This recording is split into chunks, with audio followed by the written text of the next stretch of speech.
Hello everybody, it's me, Another Pen. Now you might be wondering just what exactly is going on here. Besides gravity and its continual pull on everything and everyone until it pulls you 6 feet into the grave, nothing much. This is part 2 of the philosophy Iceberg explained. If you have not seen the first part, go ahead and click the link down below.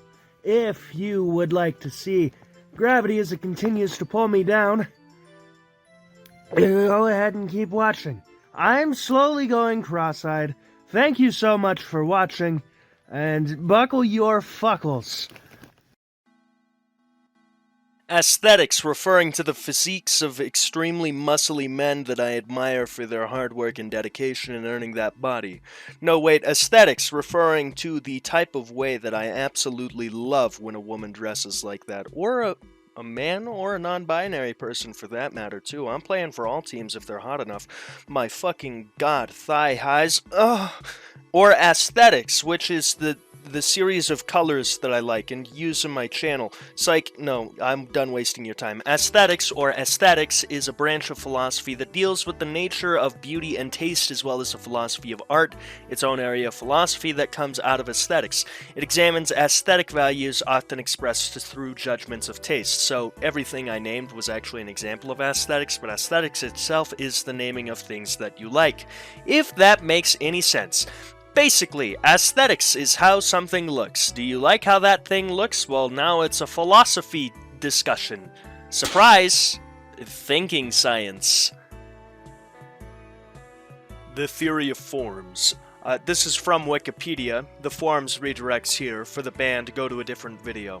The theory of forms, or theory of ideas, is a philosophical concept or worldview attributed to Plato that the physical world is not as real or true as timeless, absolute, unchangeable ideas. The idea of what something is, the truth of it, is what is imitated in the physical world, if that makes sense. So, that phone that you probably are watching this on or have on your desk or your pocket or maybe in your prison pocket, I don't know what you get up to on the weekends. Yes, that phone, the idea of it is more real than the phone itself. Its physical appearance, the one that you observe, is simply the one that you comprehend because it is the one that is seen. Now, this is a pretty solid concept, pretty good idea. Who am I to disagree with Plato? Well, I'm some guy who gets paid to make jokes on the internet, and my big grievance with this is just the essence of what an idea is. There is nothing that a human can experience that is truly unchangeable, that is truly absolute. The only absolute is that there are no absolutes, and that may sound paradoxical in and of itself, but think of something that is truly unchangeable by humanity. I'd be pretty impressed if you could find something, because almost everything with enough time, dedication, and willpower can be shifted by us strange little monkeys. Now, however, with that said, back onto the theory of forms, I feel like defining things by the truth of what they are it isn't something that humans really could comprehend if we did do it, because the truth of something is different to everyone. Your interpretation of Dutch van der Linde's strange love for Evelyn Miller is going to be different than mine. Your interpretation of a brown paper bag, including the one that holds $3 grand I stole from a 7-Eleven in Milwaukee, is going to be different than mine. Your interpretation of the taste of coffee, your interpretation of your favorite color, colors themselves. The simple fact of the matter is that because of the fact that experience is not universal, and the human experience especially is not universal, we can't truly define the truth of something because true is different to everyone. Jordan B. Peterson on Postmodernism. Oh god, this guy's a fucking moron. Listen, I don't really like Jordan, but we'll get into this. So, Jordan B. Peterson's definition and critique of postmodernism is that essentially there's a claim that there are an innumerable number of ways which a world can be interpreted and perceived, and those are tightly associated, and then 2, no canonical manner of interpretation can be reliably derived. So basically, there's so many different ways to see the world that we can't really define one way of seeing the world. There is no one way. Now, the immediate secondary claim, and here's where the red flag comes in, this is where the Marxism emerges. Oh no, Marxism! There's a scary man with a beard advocating for workers' rights? I'm gonna shit my pants and come! Since no canonical manner of interpretation can be reliably derived, all interpretation variants are best interpreted as a struggle for different forms of power. Now, listen, Jordan B. Peterson on Postmodernism, he views it as like the devil as an evil thing. I've also had the severe misfortune of watching this man ramble on a video about postmodernism and how it was woke feminist shit. And it's not exactly a wrong claim. You can say there are an innumerable number of ways in which a world can be interpreted, and there's no canonical manner of interpretation that can be reliably derived. However, if this is true, then why are you so busy worried about how you're gonna smear your seed all around and make everyone see the world the same as you? People see the world differently. People interpret the world differently. So fucking what? I mean, as long as you're not hurting anyone, what does it matter? And that's where my problem with Jordan B. Peterson comes in. Jordan B. Peterson is the incel whisperer. He gets up in your little incel ears and he tickles the hairs there, you know, sticks his tongue in a little bit, and then he just goes straight in and he pulls them down, pulls them in. He screams, not like the other girl's energy. He constantly talks about these things of like humbleness and understanding and what it means to be a man, and yet it seems that he can't really follow it. Specifically the "you should be a fucking monster" quote. Jordan B. Peterson is not the type of guy I take for a dangerous man holding himself back. He's the type of guy I take for someone who talks a lot of shit, but if you punched him in the nose, he'd really stop talking right quick. Also, the whole only eating beef for however long it was that he only ate beef for, that screams not like the other girl's energy. There's also the fact that he's a psychologist, not a philosopher, and listen, you might be like, but another pen! You're just a dude on the internet! Yeah, I am. The difference is I'm fucking open about that. I will tell you to your face, half of what I say is a joke. The other half? Oh yeah, it's probably intellectual in some form, but it is not in any way me saying, I am the Messiah, I am correct, follow my way. No, I'm just here to learn some stuff, give my opinions on that stuff, relay it with you, share it with you, and then be done. I'm not someone who's a psychologist trying to be a political scientist, a neuroscientist, and a philosopher all in one. I don't have a set field of expertise, so I don't speak as an expert in these fields. Now, you could say that yes, this is casual debate, but seeing how many different big words he's throwing in there to sound very intelligent, I don't really think he's trying to talk about this casually. Which blends into another point of it seems often that Jordan B. Peterson is just trying too hard. Intelligently speaking is not speaking in a way with very large words. It's speaking in a way that very stupid people can understand you. I don't like to laud myself on this or jack myself off, but I do have shit signed from like congressional recognitions for speech and debate hanging in my bedroom, very proudly. It's above my PC as we speak right now. And the reason that I was good at that was not because I could read the entire thesaurus out of my brain, which I can if you've ever read anything I've written. It's that I could say it in a way that anyone could understand it. It's also a massive strong point of my YouTube channel. I'm not over here talking about the innumerable number of ways in which a world can be interpreted and associated, and the non-canonical manners of interpretation that cannot be reliably derived. You know how you say that? You say people see the world in an infinite number of different ways, and you can't reliably state that any one way is true. Simplicity is the art of writing and speaking, not complexity, not big words, not long-winded excessive vernacular. Simply saying what you need to say in a way that is concise and will be understood. Thank you to my greatest English teacher, Dr. Shaw, for hammering that little bit of knowledge into my head. Also with Jordan B. Peterson, because this entire segment has turned into a Jordan B. Peterson hit piece. Bro, why are you... It's 2022 and you're being transphobic. Major L. For real, on God. Alright, the whole thing about the actor for Victor from... I think it's Elias Page now? I can't remember his name, but he plays Victor in not Stranger Things, Umbrella Academy Season 3. And Elliot Page.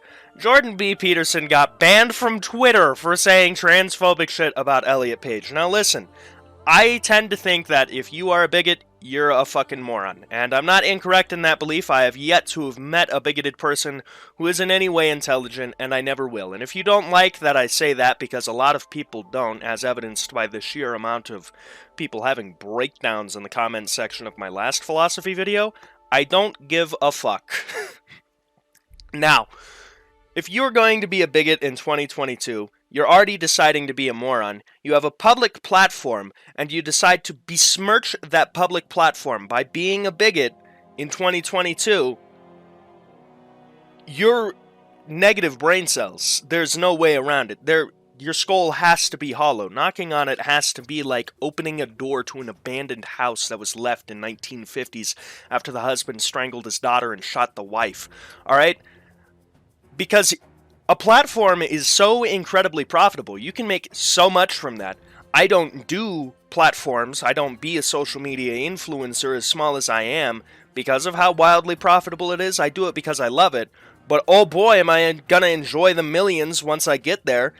And you're just like, damn, I'm gonna say some transphobic shit and ruin that platform. You are a moron. If you have some kind of phobic shit and that kind of money that can roll in because people like what you're saying that much, just keep the dumb shit to yourself and you're good, my brother in Christ. But no, he has to go off about how transgenderism is mental illness. What the fuck do I care, dog? We're all mentally ill. I am raw dogging this mentally illness like God intended, if God is there. And you mean to tell me that I should judge someone else because they're ill? I don't care. Someone could walk up to me and be like, I'm a duck. Only quack at me. And why do I care? Okay, quack quack, motherfucker. What does it bother me? Oh no, I have to say slightly different words. It's moronic entirely. Plato had no beliefs. It was all Socrates. To quote Donald Glover, gonna fuck boys like Socrates. You ain't copping these. Anyway, Plato was a student of good old Socrates here, and Plato's beliefs and writings almost exclusively were all after Socrates was executed. So the idea here is that this is a little bit of a conspiracy theory. Put on the tinfoil condom, get out your conspiracy lube, and get ready to have a wank. Because what if Plato just never thought anything himself? He was like, damn, my teacher who hates writing died. Guess I'm gonna write down all of his stuff. Step 3, profit. Radical freedom. With this little text blurb here, you can read along with me, if you're literate that is, based on Sartre's argument that there is no fixed morality or human nature to determine human action. Radical freedom is a belief that humans always have the absolute power to choose how they will act in any given situation and in their lives as a whole. Now, I personally am inclined to agree with this. You might be like, oh, but what about fate? What about determinism? I don't really think that way. The way that I see things is that there is always a choice. It's just how much you like the choices that is presented before you. Every night I have a choice to either go to bed or to stay up. I can stay up and I can do nothing, like play video games and jack off and eat too much cheese, and then, oh shit, I'm lactose intolerant, and now I'm on the toilet shitting at 4 a.m. Or I can work on stuff while staying up and make progress on YouTube videos and stories that I write and do important things for my future, or I can go to bed and not hate myself at work in the morning. I always have the ability to choose. I always have the ability to, in a much more terrifying note, pick up a knife and kill someone or myself. That is always present. I can always just do that. Doesn't mean that I will, definitely does not mean that I should, and I am not advocating that anyone should. I'm just stating that they always can. No matter what situation you're in, there's always a choice, no matter how small or hopeless, and so humans are radically free. Yeah, you might be cool, but do you have?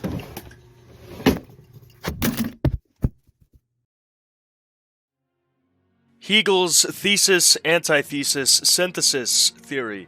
So, Hegel's thesis, antithesis, synthesis model, from the abstract of the Encyclopedia of Sciences and Religions from SpringerLink.com, is basically that a dialectic method of historical and philosophical progress that postulates 1. A beginning proposition called a thesis, 2. A negation of that thesis called the antithesis, and 3. A synthesis whereby two conflicting ideas are reconciled to form a new proposition. Now you might be like, wow, that's so cool, I had no clue what that even meant. Basically, 1. Idea. We have an idea. We have this little thing we believe. 2. Someone else is like, well, you're a moron, and here's why. 3. You reform the idea because, hey, maybe they have a point. And then you're back at 1. Boom. We have an idea. Now, of course, now that we've explained that, I'd like to go to the side here and just look at the prices on this. So, access via your institution. My institution is my ballsack, so I don't think my testicles have access. Tragic, truly. I could pay $30 for the chapter, or I could, for the ebook, pay $1,600, or for the hardcover copy, a cheap price of $1,499.99. Can't forget the 99 cents. Why not just make it $1,500, you wet cunts? Actually, wet cunt is too much of a compliment. You dry, soggy... Nope, soggy's still wet. You dry, dusty, musty ass old cunts. There we go. That's the insult I was looking for. These prices are not real. People want me to stop stealing. I will stop stealing when you make things cheaper. Thank God I'm not in college studying something that actually needs this textbook, or I would want to kill myself. Yeah, you might think you're cool, and I'm gonna finish the joke I was gonna make this time. But do you have vegan lube? If the answer to this question is no, then shut your goddamn mouth, because me, your grandma, and this bottle of liquid H2O have a date. Schopenhauer will.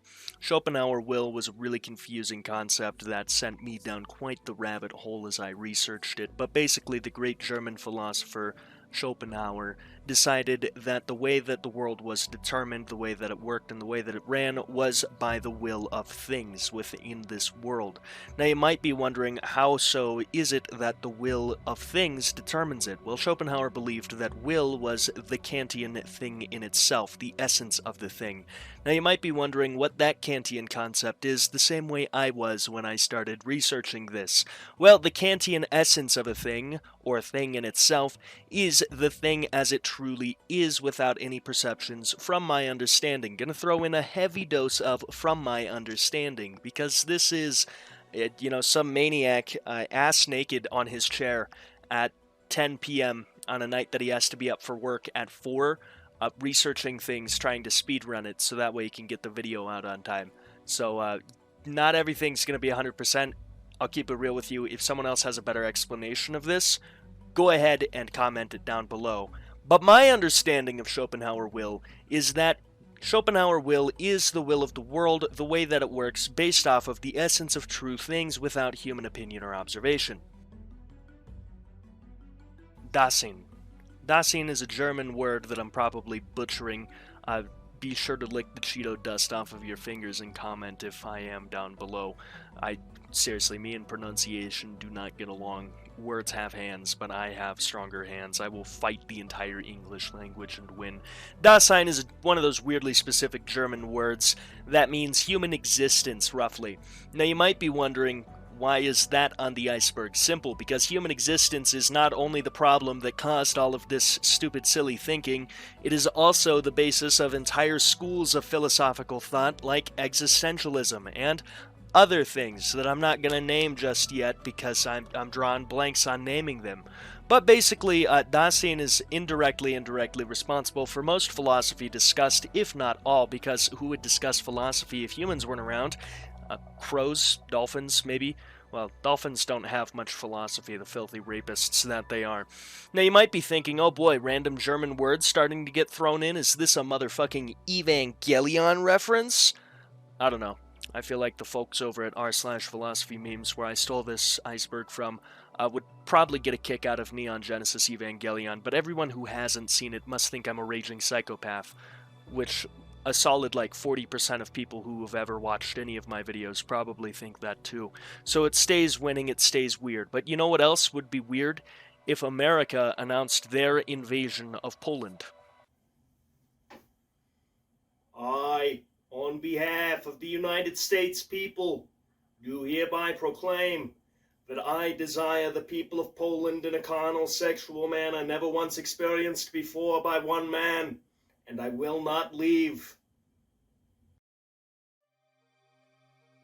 German idealism. I do have to say, making Iceberg videos is always such a learning experience. Typically, I liked Germany for the cars. You know, I love Volkswagen, I love BMW, Mercedes is okay.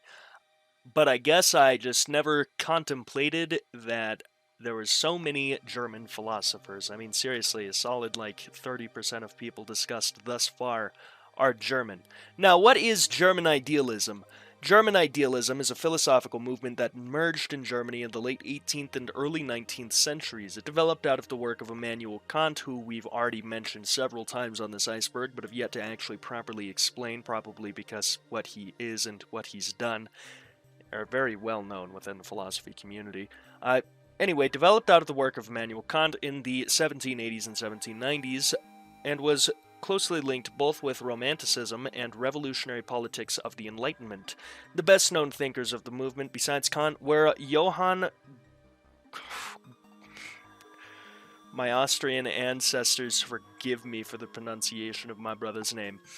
Gottlieb Fichte, Friedrich Wilhelm Joseph Schelling, Arthur Schopenhauer, Georg Wilhelm Friedrich Hegel, aka the Antichrist himself, we'll talk about that one soon, and the proponents of Jena Romanticism, Friedrich Hölderlin Novalis and Friedrich Schlegel, August Ludwig Holsten, Friedrich Heinrich Jacobi. That's not even a name. Who named their son, daughter, or unidentified eldritch horror that? Gottlob?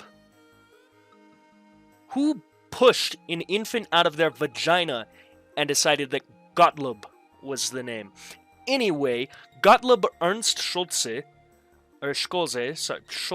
there we go, Karl Leonhard Reinhold, and Salomon Maimon, as well as Friedrich Schleiermacher, there we go, also made up major contributions. Now, idealism has multiple meanings. A philosophical meaning of idealism are those properties we discover in objects that are dependent on the way that those objects appear to us, based off of ideas. It's in the name.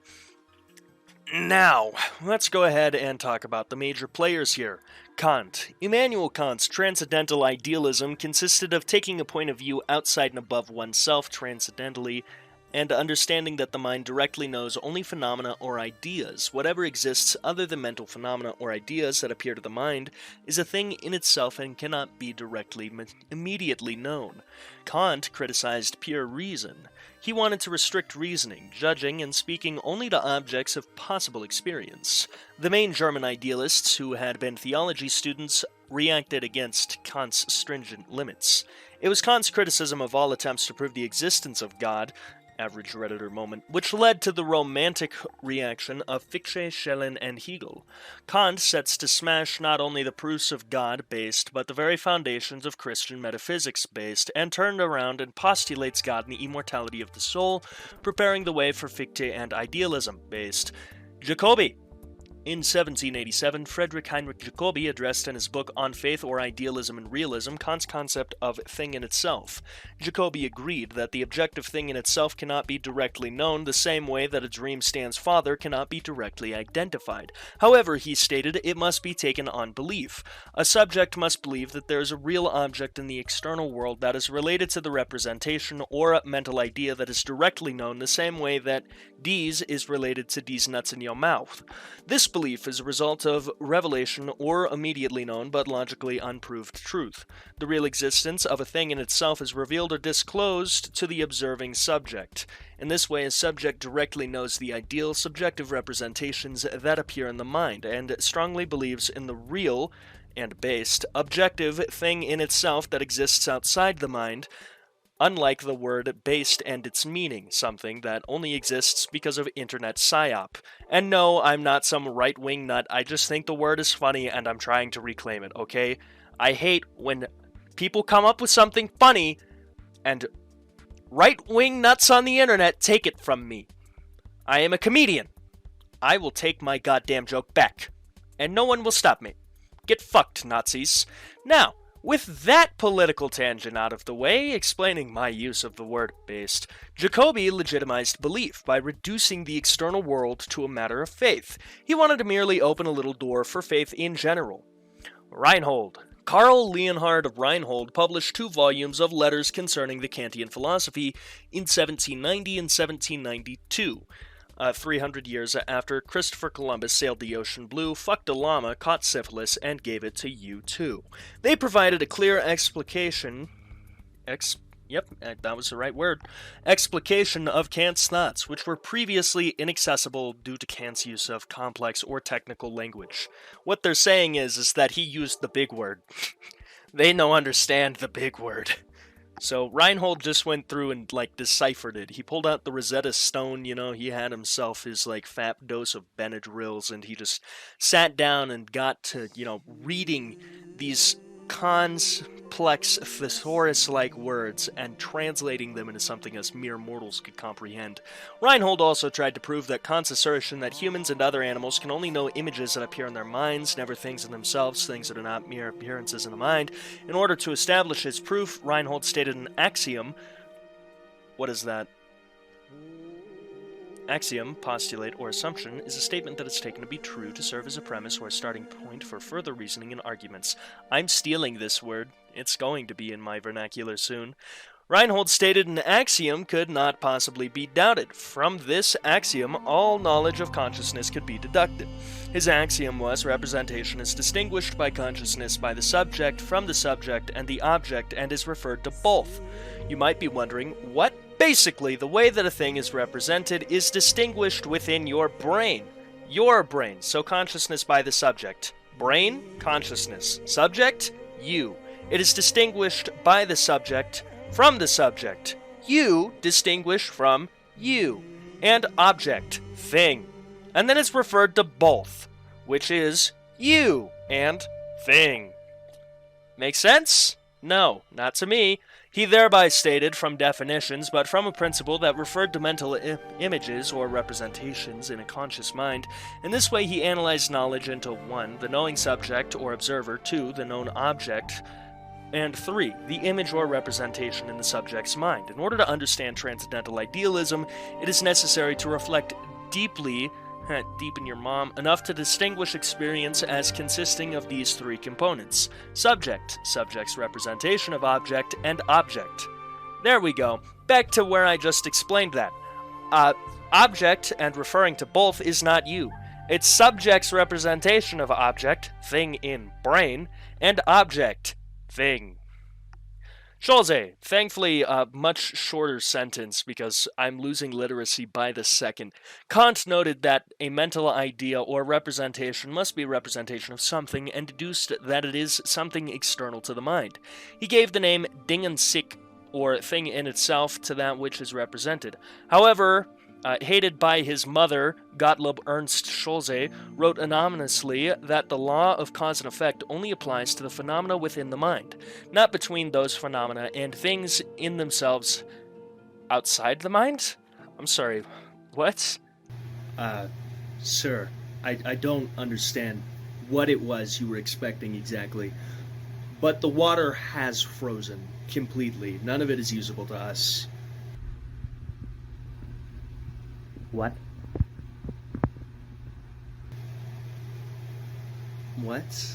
Well, it's just simple cause and effect. It got cold. I'm gonna cut you off right there. Cause and effect doesn't fucking exist. Which one of you apes thought about the water and made it freeze? Not between those phenomena and any things in themselves outside the mind. That is, a thing in itself cannot be the cause of an idea or an image of a thing in the mind, making that joke that I just made a cutaway for completely out of context and irrelevant. Press subscribe for more funny, haha. In this way, he discredited Kant's philosophy by using Kant's own reasoning to disprove the existence of a thing in itself. Get owned. Fichte. After Scholze had seriously criticized the notion of a thing in itself, Johann Gottlieb Fichte produced a philosophy similar to Kant's, but without a thing in itself.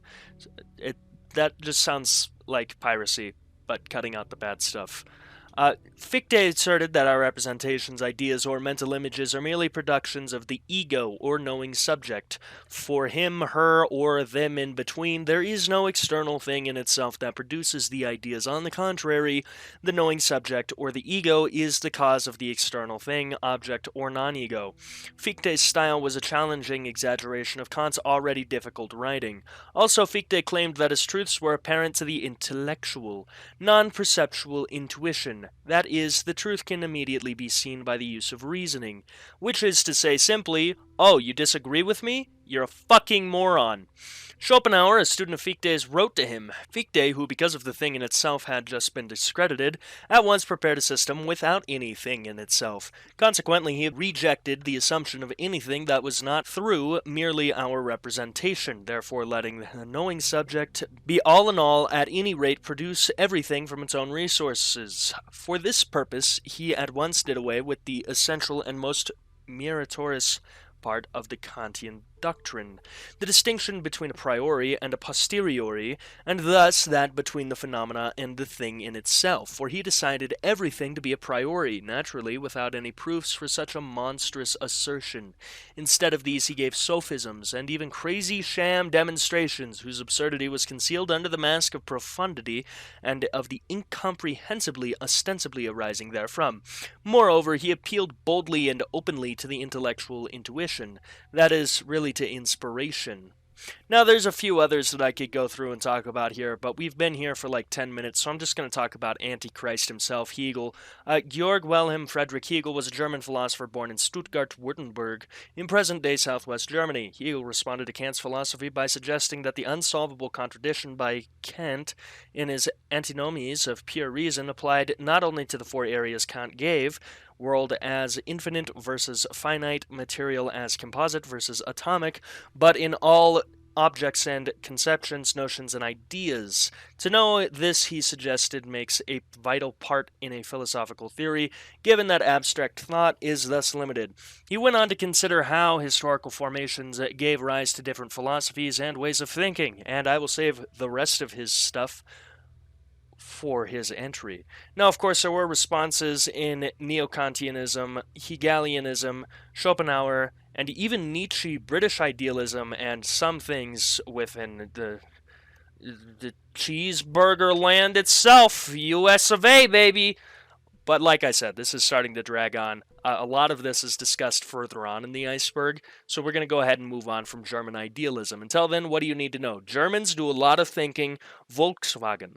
Das Auto. Critical theory. For this entry, we're on simplypsychology.com, Simply Lemonade's less popular attempt to breach into the philosophical of the world. Now, what is critical theory? Critical theory is a social theory that aims to critique and change society as a whole. Critical theories attempt to find the underlying assumptions in social life that keep people from fully and truly understanding how the world works. Here's some key points from Charlotte Nickerson. Ooh, that is a dangerous name to be saying fast. Critical theories aim to change and critique society as a whole by finding the underlying assumptions in social life that prevent people from participating in a true democracy. Critical theory developed in the Frankfurt School from scholars such as Horkheimer, that is one letter away from being the perfect porn star name for a German man. Porkenheimer? Do you imagine if Porkenheimer comes on the screen? And Adorno, which is less porn star-esque, with an emphasis on examining and deconstructing fascism and mass media. Habermas continued the tradition of critical theory through his notion of the life world and the public sphere. He theorized that political and economic institutions had invaded public life, leading to a lack of nuance and discourse and preventing people from participating in a real democracy. Critical theory morphed into a critical legal theory in the latter 20th century, which eventually gave rise to branches such as critical race and critical gender theory. How intriguing. Now, basically, from what I understand of critical race theory, it's pretty stupid. No, kids. That's slavery. You ignore those American atrocities. The state of Texas, 2022. Now, of course, critical race and critical gender theory nowadays are used for some relatively despicable things, to put it frankly. So, to be honest, I'm not too intrigued in learning the backstories behind these, but critical theory is very, very vague, just to put it frankly. Frankly? More like Frankfurt. Anyway, to put it bluntly, what I read of this is deliberately vague. Critical theories aim to change and critique society. Yes, but how? Yeah, we get it. People aren't participating in a true democracy. The problem is, what is the definition of a true democracy? Everyone participating equally and getting what everyone wants? That can't be done. The paradoxical nature of any form of government is that it can never be properly executed in its fullest. The nature of humanity is to backstab and scheme and get to the top and have power over others in such a manner that we can never have the true form of any government, because governments are human institutions, and humans and anything they make are permanently and infallibly corruptible. Not all of us, but enough of us that anything can be ruined. So, of course, we can't have true of anything due to human nature itself, so why are we trying to get people to participate in true something? Now, of course, deconstructing fascism and mass media is a very intriguing way of going about this theory. The problem is that what is fascism as you're describing it? If it is the classical fascism that we see that is exclusively evil, then yeah, that's a good thing. However, fascism is very loosely defined here, and maybe that's because I'm reading a bunch of bullet points about the subject and then giving my opinions on that, so I can't speak fully on that. However, that's something to be aware of. Now, of course, he theorized that the political and economic institutions had invaded public life. This is a relatively intriguing line because the political and economic institutions of any place, anywhere, have always invaded public life. Please, for a moment, just think. How does a political institution not affect your life? The simple answer is that no matter what you are doing, no matter how you are doing it, no matter what way you are living, if you live under a political structure, said political structure, and thus its institutions, will always be in your personal life. That's why there's the phrase that the personal is political, because regardless of what you do, no matter how much you run from it or try to remain ignorant of it, politics will always affect the personal. Same with economic, especially with economic. You can at least ignore politics, you can plug your ears and go la la la la la la and try to pretend that no one is saying anything to you. However, you can't do the same thing when it comes to money, because money is business, and business is cutthroat. You can ignore whoever is in office and the fact that they're in office. You know what you can't ignore? The price of gas, how much a loaf of bread costs. Those things you can't ignore, and the simple fact is that the economic has even further impact on personal life. You can't just say that, this is preventing people from participating in a real democracy. This is part of a democracy. This is part of a capitalist democracy. So unless you make a communist democracy, you're not going to have real democracy. And the problem with that is the same problem that is with any system, which is that human systems are inherently fallible and thus can never be executed in a preferable manner. You can only find the kind of dysfunction that works for long enough for some people to live a decent life before it all crumbles and collapses. And that might sound relatively pessimistic, but it's true.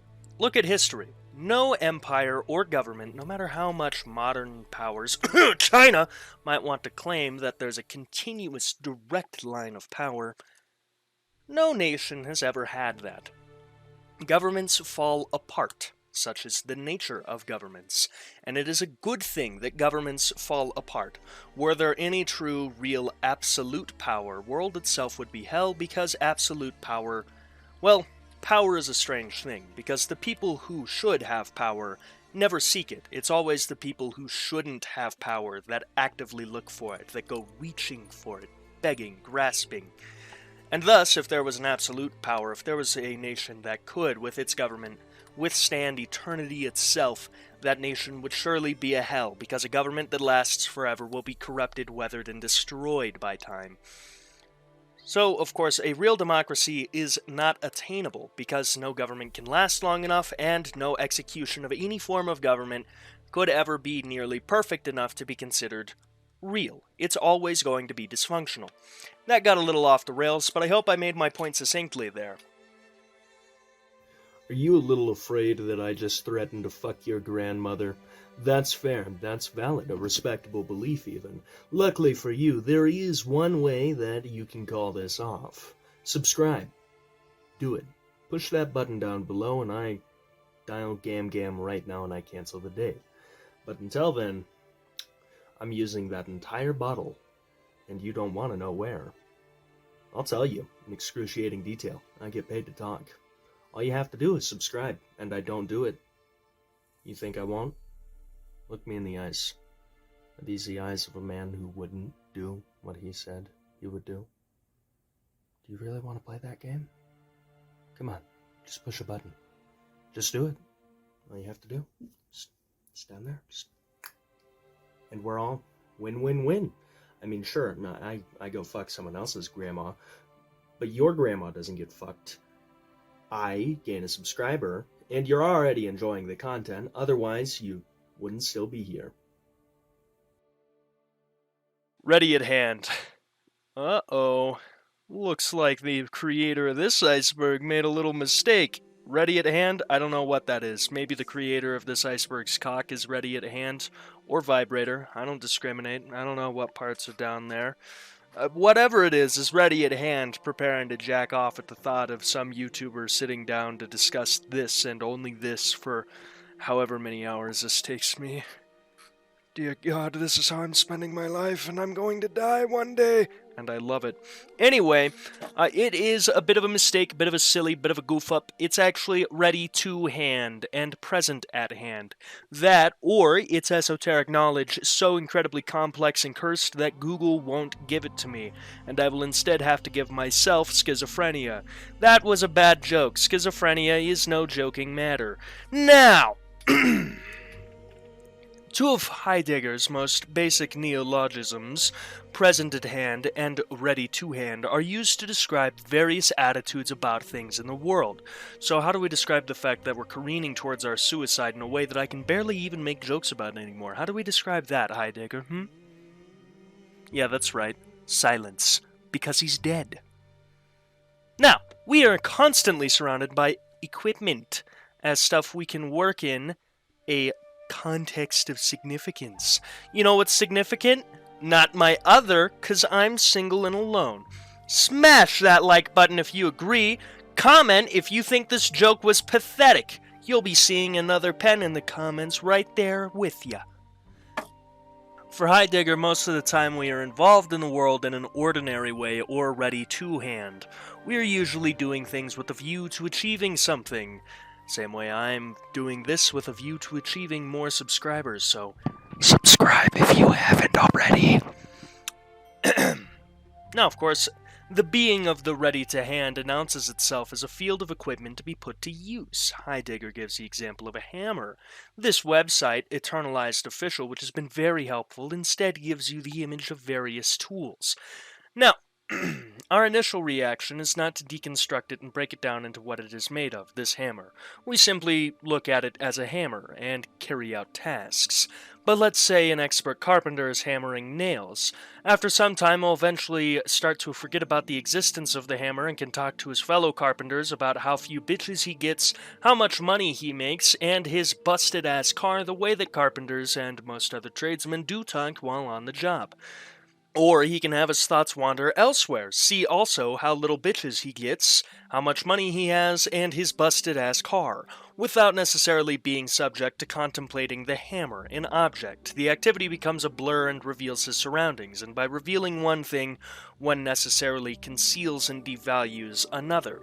This is Heidegger's crucial discovery. When looking at our ready-to-hand relation to things, we just don't find subjects contemplating objects. However, what if the head flies off the hammer? It would immediately lose its usefulness and appear as merely there. Heidegger calls this being of an object present at hand. When it happens, we regard an object in isolation and study it with an attitude like that of a scientist, which is bold to assume of many people because most people just simply cannot study. Now, of course, merely looking at the object's bare facts as they are present. This is not usually the way we see things in the world as. In the world as what? That's just poor sentence structure. In the world as is would have been a better way to continue that. Or just in the world. That would have been the best way to do it. Brevity is the essence of writing. Brief and concise. Now, when a hammer breaks, it loses its usefulness and becomes present at hand. However, it also soon loses its mode of being present at hand and becomes something that must be replaced or repaired.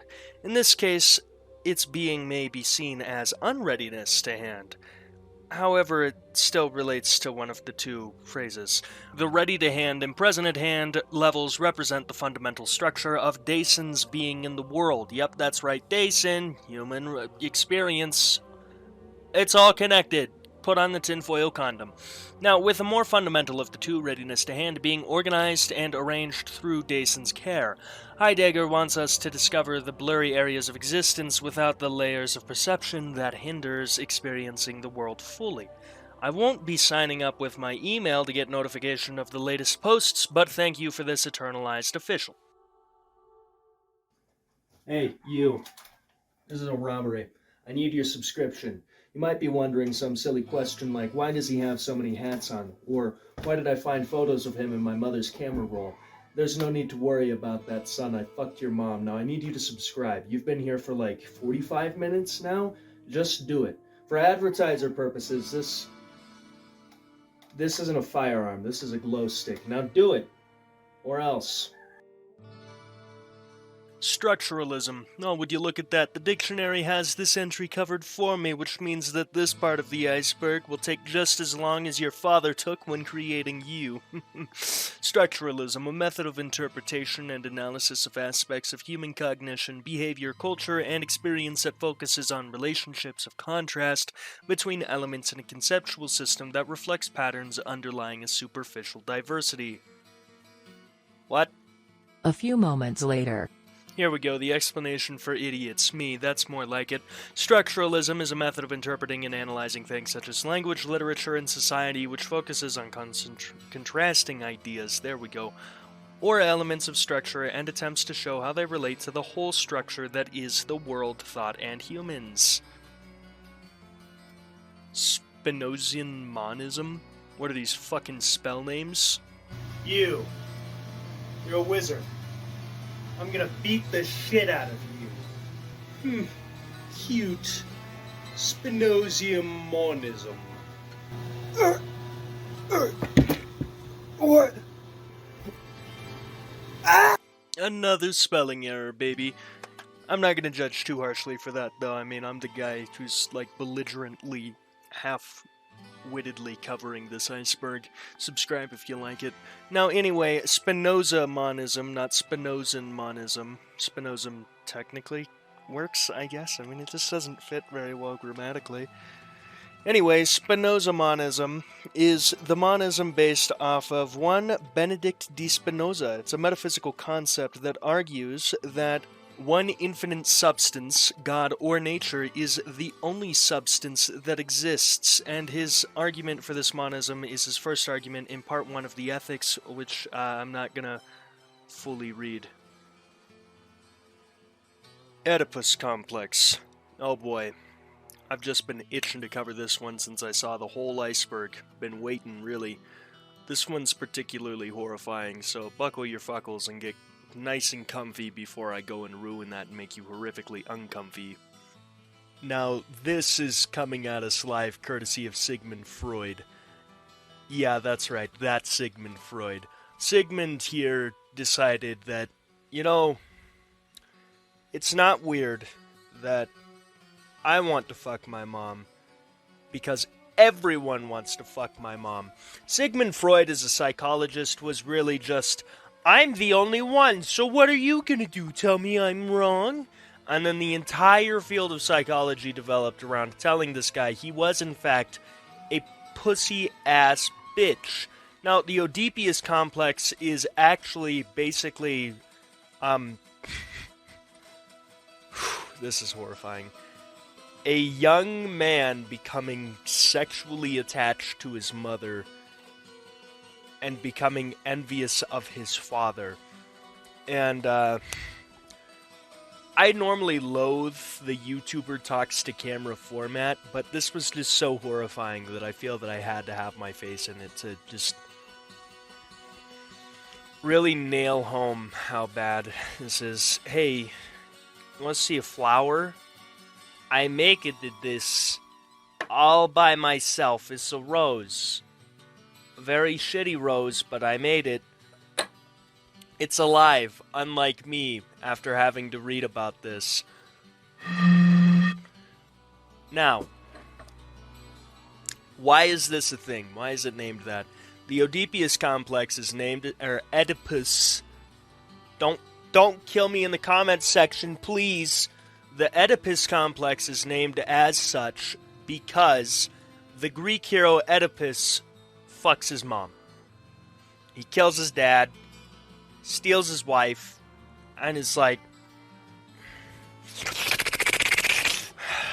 fucks the shit out of his mom. And then he finds out that's his mom, and he, like, gouges his eyes out and shit. Now, of course, what's weird about this, see, it's one thing when it's the story, when it's, you know, the Greeks being like, hey, whoa, you shouldn't do this. Boy, would that sure be fucked up if you did. It's another thing when a scientist goes,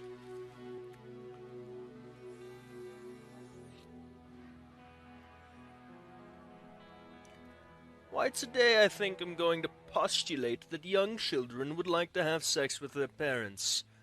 Doctors should do a shit ton of cocaine. And women actually want their father's cocks. Both in the sense that they would like to be absolutely railed, and that they actually want to be a man. There's two very different levels of intensity here. We have, like, don't do this, to, okay, that's Sigmund Freud. What the fuck? Is one of the most horrifying concepts in psychology and philosophy, and I absolutely loathe that it's a thing. I hate that it exists oh so much. Why? Why? What's worse is that I had an ex who, like, joked about having an Oedipus complex, but in the manner that, like, it wasn't a joke. Like, we were just driving one day, and she was like, you know, I've seen my mom's high school pictures. I really wish I could have fucked her in the 80s. Bitch, what the fuck did you just say to me? Now, it does get worse from here, because an important part of the Oedipus complex, one that we can't leave out, is the castration fear, where Sigmund Freud, a whole ass scientist, I'll piss on your grave, Freud, decided that not only do all 3 to 6-year-old little boys just want to absolutely rail the shit out of their mother, but that they would develop castration fear. The fear that their father would come in and just... Give me your fucking cock, son! I can't begin to express how absolutely whack and horrifying this is. I mean, I'm sure you understand. I really hope you get it. If not, you seriously need to lay off the hub, dude. But, like, what? Of course, the father then becomes a role model rather than a rival through the threat of, you know, give me your cock. And, of course, this somehow leads to boys acquiring their superego as a male sex role? I don't get Freud. I really don't. I'd like to resurrect him just to ask him what the fuck, and then put him back down. I just don't understand. Thrownness. From Wikipedia. If you aren't donating to Wikipedia, you should. And if you, for some reason, think all of Wikipedia is bullshit, pull your head out of your ass.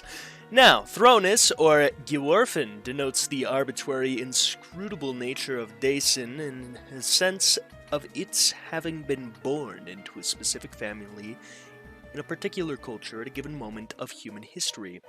The past, through being toward death, becomes a part of Dasein. Awareness and acknowledgement of the arbitrariness of Dasein is characterized as a state of thrownness. In the present, with all its attendant frustrations, sufferings, and demands that one does not choose, such as social convenience, or ties of kinship and duty. The very fact of one's own existence is a manifestation of thrownness, the idea of the past as a matrix not chosen, but at the same time not utterly binding or deterministic, results in the notion of Geworfenheit, a kind of alienation that human beings struggle against, and that leaves a paradoxical opening for freedom.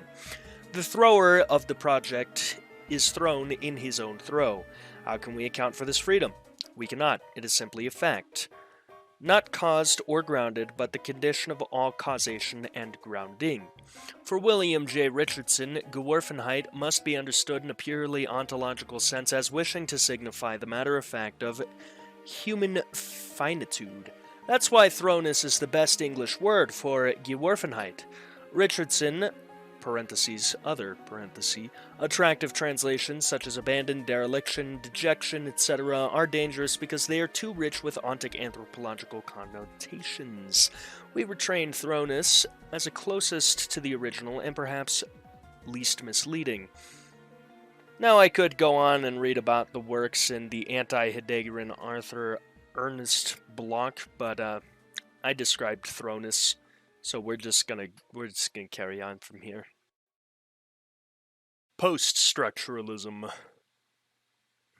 Are you in a house right now?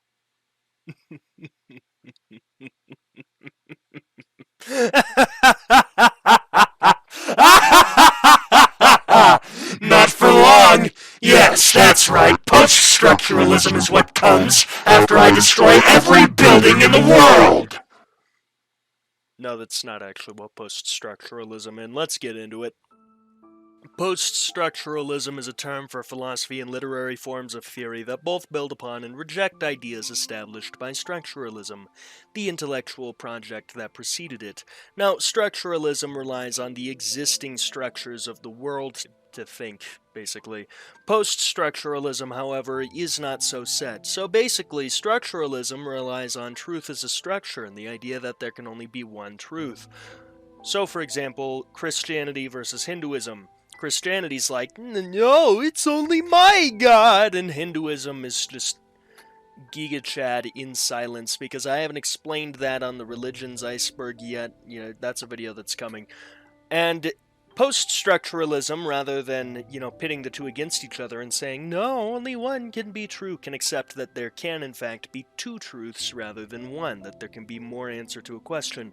Another great explanation to this is sexuality. For a lot of history, the structure was heterosexual or we kill you. However, we suddenly see a post-structural take on that because now, what does it matter as long as they can consent? The Society of the Spectacle. We're back on Wikipedia. Now, the Society of the Spectacle, French, La Société du Spectacle, is a 1967 work of philosophy and Marxist critical theory by Guy Debord, in which the author develops and presents a concept of the spectacle. Now, you might be thinking, oh, so you read this book? No. That's why we're on the Wikipedia article.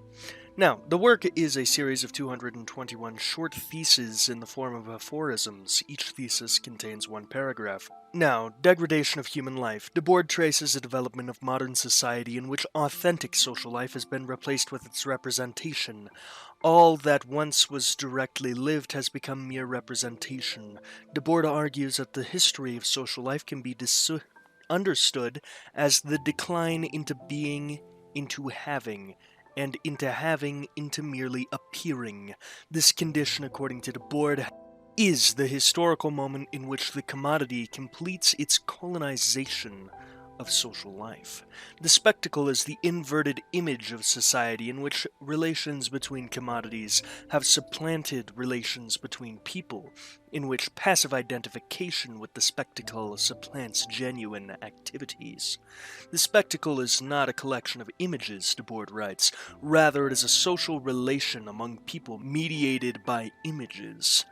In his analysis of the spectacular society, Debord notices that the quality of life is impoverished, such as a lack of authenticity that human perceptions are affected, and an attendant degradation of knowledge, which in turn hinders critical thought. Debord analyzes the use of knowledge to assuage reality. The spectacle obfuscates the past, imploding it with the future into an undifferentiated mass, a type of never-ending present. In this way, the spectacle prevents individuals from realizing that the society of spectacle is only a moment in history, one that can be overturned through revolution. In the situationist view, situations are actively created by moments characterized by a sense of self-consciousness of existence within a particular environment or ambience. Debord encouraged the use of deutéronomène, which involves using spectacular images and language to disrupt the flow of the spectacle. Now, this is an interesting take, and I already have one major problem with it before we carry on, which is an over-romanticization of the past. It's really, really easy to look to history and think, but we were such romantic, noble thinkers back then, and we had so much more, and things were so much better. Shut up. No. That's not true in the slightest. The simple fact is that the modern society is the best iteration of it, as unfortunate as that may sound.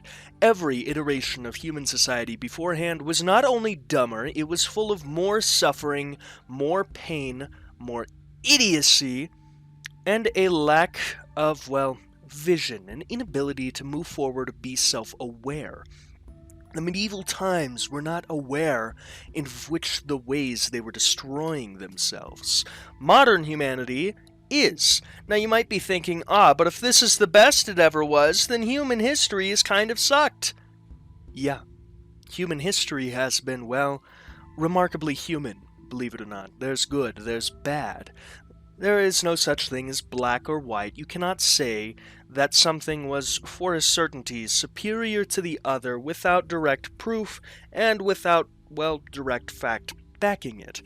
And there's one slight problem, which is that how are we, in any way, supposed to claim that the average person in the 14th century AD had superior critical thinking to the modern one? Now, this was written in 1967, so you could certainly try to claim that the modern person now is dumber. But that is just the issue. You can't prove it. Sure, in America at least, we are seeing literacy rates start to horrifically drop as a lovely reminder that the nation in which I reside is sliding back into, uncivilized status, and should a certain political party that I've frequently voiced my dislike for get what it wants, America will simply be just another religious, murderous shithole. And you might be thinking, if you're religious, oh, why you hate God? I don't hate God, I hate when people use God to kill people, which we're... oh boy, are we about to see that in America. God bless, right? Now, back to the matter at hand. Around the world, literacy is increasing, intelligence is increasing. Now, of course, we are gruesomely and horrifically aware of the way that this society functions. Everyone, to some extent, understands, at least in a first world nation, that the society they live in is built off the backs and the blood of people below them in the economic tiers. It is also understood that our actions, that the elders' lives of exuberance and decadence has cost us the future. Now, I don't mean to sound like a climate change doomer, because there certainly is something that still can be done, but as it stands right now, the future of the world is not looking good, and most people understand this. Other societies were not aware of such things. Sure, a few people here and there knew, but it wasn't something everyone knew. It wasn't something widely talked about.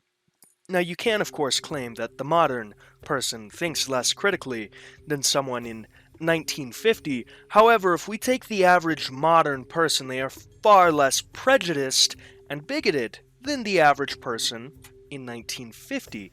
And one could argue that such bigotry and prejudice is surely an indication of low intelligence. Society as a whole being more progressive indicates more knowledge within it because there is simply, well, less judgment of things unlike it. You see, when the church was burning scientists, it was not because the scientists were dumb. It was because the scientists were different, such as the nature of dumb societies, to pursue and persecute that which is different, to kill it, to stamp it out, because they cannot understand anything beyond them. So the degradation of human life is, in my honest opinion, a relatively nonsensical claim. There has been no degradation because where we are now is in no way any worse than where we were beforehand. Sure, interactions may seem less real, especially in the modern era. I talk to thousands of people online, and I get paid to do it. I could not even begin to fully comprehend the amount of people my words have reached. You, as a viewer, cannot even begin to comprehend the entirety of the internet as a whole. You have heard from thousands of people that you will never once meet in person. Surely that feels less real. However, you also live in a better way than kings in the 14th century. You have medicine. If you're watching this video, it is safe to assume that you're in a society that is relatively advanced. You're likely in a developed or developing nation. You have things like running water, indoor plumbing. You have things that people before could not even begin to comprehend. How could we possibly, with how large and interconnected the world has gotten, supposit that anyone before us, on average, was more intelligent? I will not lie when I say there are fucking morons out there, but even the morons of today's world are smarter than many of the morons in eons past. Now that I've made my long-winded and far too long point, let's go on to the next one. Mass media and commodity fetishism. The Society of the Spectacle is a critique of contemporary consumer culture and commodity fetishism, dealing with the issues such as class alienation, cultural homogenization, and mass media. When Debord says all that was once directly lived has become mere representation, he is referring to the central importance of the image in contemporary society. Images, Debord says, have supplanted genuine human interaction. Thus, Debord's fourth thesis is, the spectacle is not a collection of images, rather it is a social relationship between people that is mediated by images. In consumer society, social life is not about living, but about having the spectacle using the images to convey what people need and must have. Consequently, social life moves further, leaving a state of having and proceeding into a state of appearing, namely the appearance of the image. In a world which is really topsy-turvy, the tune is a moment of the false. The true, not the tune. I've been reading too much car stuff. Now, I honestly find myself agreeing. I do strongly disagree with the idea that somehow things in the past were better, because no. It is so easy to look to something you didn't live in, look to something you didn't experience, and claim that was better. Because, well, you weren't there. However, you didn't experience it, and from what we understand of it via the history that we have and the statistics of the current day, it was far worse. But, especially on the online spheres, there is a society of spectacle. Not all of society is of the spectacle, but there is a very distinct side of the world that is dedicated not to living, but to appearing in images. So I do agree with that. Contemporary consumer culture has certainly aided people, and it does cause class alienation and cultural homogenization. Now, of course, in the past it wasn't any better. There was always class alienation. As a matter of fact, throughout the entirety of history, we can see the impoverished and the middle class constantly pursuing what the rich have. Now we're going to move on to the next one. Comparison between religion and marketing. Debord also draws an equivalence between the role of mass media marketing in the present and the role of the religions in the past. The spread of commodity images by the mass media produces waves of enthusiasm for a given product, resulting in moments of fervent exaltation similar to the ecstasies of the convulsions and miracles of old religious fetishism. Debord contends further that the remains of the religion and of the family, the principle of the heritage of class power, and the moral repression they assure, merge whenever the enjoyment of this world is affirmed, this world being nothing other than a repressive pseudo-enjoyment.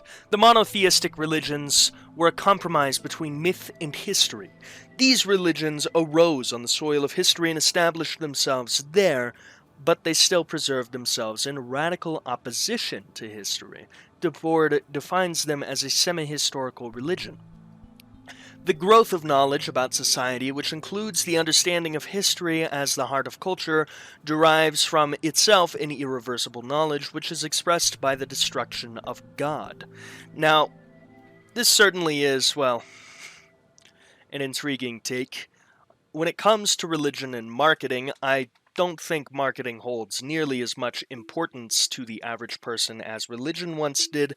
However, I deliberately take steps to remove myself from any form of marketing. There is nothing I hate more than the advertisement. It does not make me want to purchase a product. It makes me want to steal the product and then beat the shit out of the advertisement department with it. Nothing angers me more than when I am trying to enjoy an article or a video or a TV show and there's a goddamn ad. It makes me want to beat the shit out of someone. It makes me contemplate violence. I am an advertiser's worst nightmare. I can and will have a violent reaction to any form of product whoring presented in front of me. But that is enough about me. When it comes to religion and marketing, not quite. People don't base their lives around the advertisements. They don't kill in the name of Coca-Cola. Well, unless you're employed by Coke, in which case, maybe you did. But the average person cannot be driven to murder because they really like a set of pants. Marketing has certainly tried to establish itself as a necessary part of society, and I will admit that it is disturbing the number of people I've met who seem almost appalled that I have not watched certain advertisements, and I don't get certain jokes because they took them from a commercial. However, it is not with such fervorance and such radicality that we see presented in the extreme worst interpretations of God. And now we have Critique of American Sociology. In Chapter 8, Negation and Consumption Within Culture, Debord includes a critical analysis of the works of three American sociologists. Debord discusses at length Daniel J. Borston's The Image, 1961, arguing that Borston missed the concept of the spectacle. In Thesis 192, Debord mentions some American sociologists who have described the general project of developed capitalism, which aims to recapture the fragmented worker as a personality well integrated within the group. The examples mentioned by Debord are David Reisman, author of The Lonely Crowd, 1950, and William H. White. White? Like Walter White? Jesse, we need to cook. Author of the 1956 bestseller The Organization Man. Among the 1950 sociologists who are usually compared with Reisman and White, see Wright, Mills, author of The White Collar, American Middle Classes. Reisman's Lonely Crowd is also used in Thesis 28. I can't really touch on that because, well, it's not presented to me in a manner in which I can gain any meaningful knowledge, so that stands as it is. Now there is, of course, authenticity, plagiarism, and latrement. Because the notion of the spectacle involves real life being replaced by representations of life, Society of Spectacle is concerned with the notion of authenticity versus inauthenticity, a theme which is revisited in Chapter 8, Negation and Consumption Within Culture. In Debord's treatment, modern society forces culture to constantly reappropriate or reinvent itself, copying and repackaging old ideas. Thesis 207 makes this point rhetorically. Ideas improve. The meaning of words participates in the improvement. Plagiarism is necessary. Progress implies it. It embraces an author's phrase, makes use of his expressions, erases a false idea, and replaces it with the right one. This passage concerning plagiarism itself is directly lifted from Posés by French-Uruguayan author Isidore Lucien Ducasse, better known as the Comment du Latrement. In particular, the original French text for both Debord and Latremont's versions of the passage are identical. Les idees ça tout le monde, les sens dimos y participer, les plagiat est nécessaire, les progrès, les impique, il sied dépres la phrase d'un amateur, si sur de ces expressions effacer une idée phrase, la reprendre par injuste. I butchered that. French people, get your pitchforks. French speakers, get the torches. Crucify me in the comments down below. The pleasure principle. In Freud's, well, that's it. I'm gonna start harming people. A few moments later. Hey, I'm interrupting whatever it was I was saying earlier. That's irrelevant right now. You know what's relevant? Walmart. That's right, we're going. The people asked and I delivered.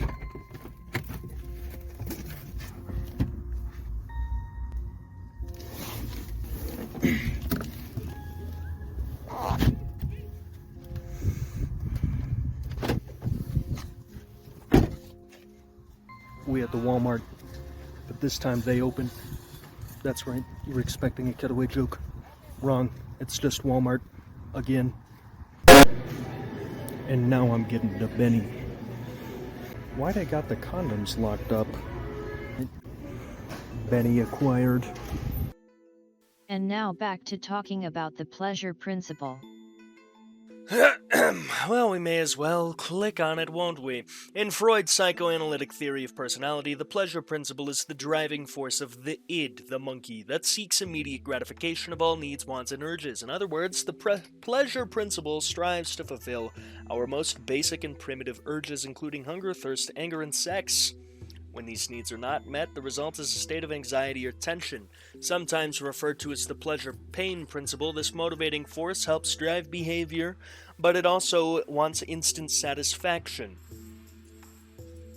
Well, you know what? This isn't the dumbest thing I've read from Freud, that's for sure, but it also isn't the smartest thing I've read from anyone. It does make basic sense, though, so you slide this time, Freud, but you won't keep getting away with this. Mine-ness. I had to absolutely hunt for what this word even is, but it's related to philosophy. Ooh, who would have ever guessed? It's on the philosophy iceberg, but it definitely couldn't have been related to that. Now, mine-ness is the quality or fact of being mine, or in this case yours, or in this case Mine? A state of self-identity or possessiveness. Very simple. Are we gonna discuss the implications of this? No. Like a very bad teenage therapist, we're gonna leave those doors firmly left untouched. The Will to Power Common Interpretation. The Will to Power is one of Nietzsche's many works, and it's a meta-ethical take from what I understand. And basically there is will to power where there is life, and even the strongest living things will risk their lives for more power. This suggests that the will to power is stronger than the will to survive. Anything else from Being in Time? Being in Time is Mr. Martin Heidegger's very extensive work on philosophy. It's often, it's German, like a solid 70% of this iceberg, and it itself is 70% of this iceberg. If me mentioning Heidegger didn't get you irrationally horny and frothing at the mouth, you clearly don't understand philosophy. Just by how much of this guy is on the philosophy iceberg clearly says something. So if there's anything I haven't discussed from him yet, you best believe that that esoteric knowledge the man was dropping is clearly of the utmost importance. Understanding Hegel. You mean the Antichrist? You don't. What was Hegel talking about? Hegel deals in a sequence of logical categories: being, becoming one, many, essence, existence, cause, effect, universal mechanisms, and life. Each is examined and in turn made to reveal Evangelion. That's right, Neon Genesis Evangelion. You might be wondering, Jesus, Pen, these are really fast. Didn't you take like 20 minutes to discuss something beforehand? Yes, but it's time for the speed round. I've been up for 24 hours to finish this video, and I want to go to bed. Nietzsche is an existentialist. Nietzsche covered a lot of existentialist concepts in the sense that he pioneered a lot of nihilism, which is the foundation of a lot of thinking about humans thinking. And with this lovely entry, we are down to the 4th level. Easy there, sunshine, easy. Wakey, wakey, eggs and bakey. Now you might be wondering why I have you tied to this punching bag in my bedroom. The answer is quite simple. You watched an hour and 30 minutes of my video and you didn't hit the subscribe button? Seriously, dude, you've been there over an hour. I'm clearly entertaining enough, so now this is what we have to resort to. Push the button so I can afford to eat. You might be thinking, God, this guy is a fucking shill. That's correct. I am. Now push the button. Push the button and I can let you go. Until then... The Will to Die. This is a philosophy pioneered by Philip Mainlander, nemesis to the Homelander. Now, Mainlander's philosophy also carefully introverts other doctrines. For instance, Epicurus sees happiness only in pleasure, and since there is nothing after death, there is nothing to fear and or desire from death. Yet Mainlander, being a philosophical pessimist, sees no desirable pleasure in this life because L plus ratio plus losing mindset plus already defeated plus gets no bitches, plus needs more willpower, plus fails to see how great life can be, plus refuses to even try. Now, because he sees no pleasure in this life, which I already went on the L plus ratio rant about that, he praises the sublime nothingness of death, which is in and of itself an L plus ratio, plus gets no bitches, plus defeatist mindset, plus get stronger, plus stop being pathetic, recognizing precisely this state of non-existence as desirable. Mainlander espouses an ethics of egoism, that is to say, that what is best for an individual is what makes one happiest, yet all pursuits and cravings lead to pain, which is, again, I mean, it's true, but accepting the pain is part of being happy. The solution to Sisyphus and the boulder is accepting the pain that comes with rolling the boulder. Now, of course, we are Sisyphus in the sense that we must roll our own boulder upwards until we die. However, we are not Sisyphus in the fact that we can have many things that we enjoy, and if you cannot make peace with the pain, you will forever be a slave to it, incapable of experiencing anything else. Now, thus, Mainlander concludes that a will to death is the best for the happiness of all, and knowledge of this transforms one's will to life. an illusory existence unable to attain happiness, into the proper sought-by-God will to death. Ultimately, the subject individual will is one with the universe, in harmony with it and in originating its will. If one wills nothingness, based on these premises, Mainlander makes a distinction between the ignorant and the enlightened type of self-interest. Ignorant self-interest seeks to promote itself and capitalize on its will to live. In contrast, enlightened self-interest humbles the individual and leads them to ascetism, as that aligns them properly with the elevating will towards death. Now, of course, once again, this is kind of an L mindset, an L existence even, because if you can't make peace with the pain, you are forever a slave to it, and if you are a slave to something as simple as pain, then you're already defeated, and if you ever refuse to not even try, well then, you kind of only have yourself to blame. There's always a choice, and you can always choose hope. L/ACC. I'm on Political Compass Ball Wiki. That's how I know this iceberg was made by true degenerates and apes. Left accelerationism, shortened to L/ACC, is the thought of believing that capitalist society will only collapse by accelerating it to its absolute lowest point, so a true socialist society can finally arise. On a last note, would add, there's a fly on my PC monitor, I'm gonna go insane. Left accelerationism for things such as LACC, assuming that there is another agent outside of techno-capital driving us through the outside, removing accelerationism from simply being a lens of analyzing deteriorization under techno-capital and some other critiques. While I'm at it, I'm going to make myself suffer and go through the other forms of accelerationism too. Right accelerationism.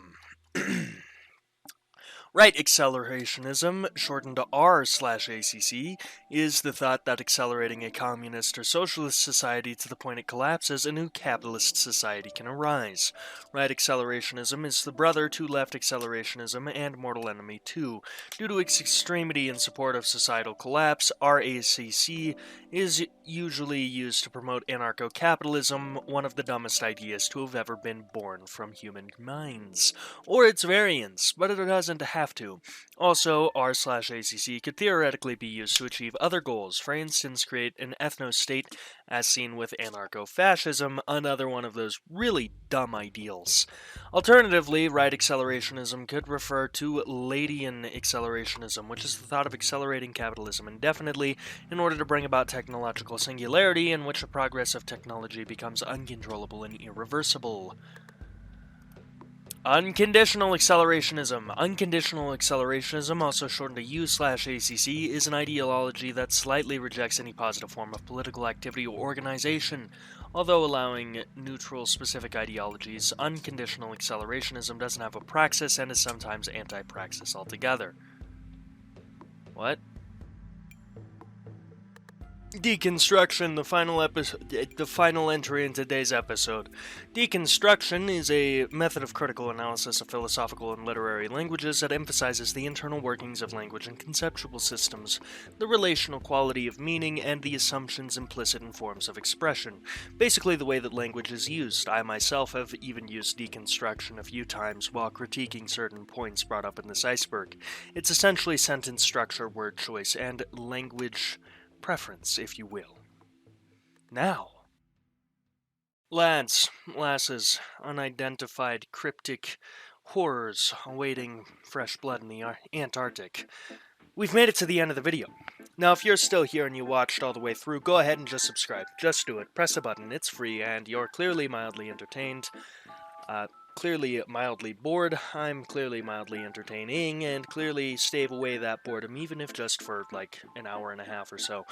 Now, of course, I'd like to give a huge thanks to you for watching the video. I appreciate it. It truly means the world to me that I can create these videos and get paid to do it. It's wonderful, really. It is. Every day I wake up and it's something that I cherish very deeply. Now, of course, I also have to thank my, at the time of recording, 5 patrons. David Height, AJ, That's Insane Henry, Sumi, and last but not least, Saki the Vampire Queen. I appreciate my patrons very much. I touch my Patreon money, unlike my YouTube money, which all goes into a savings account. So Patreon is the best way to directly help me as a creator, if you're interested in that. However, if the time isn't right, you don't have the money, or you're not interested in that, no pressure. I get it, broski. Now, of course, also huge thanks to my editor, Linthari, who put this whole thing together. So, preach, Linthari. Now, without further ado, I'm going to go ahead and stop, or at least try to stop using a do. YouTubers not use a do challenge, literally impossible. And I'm going to go ahead and stop talking. So you have a great time. Once again, thank you for watching. And until next time, memento mori.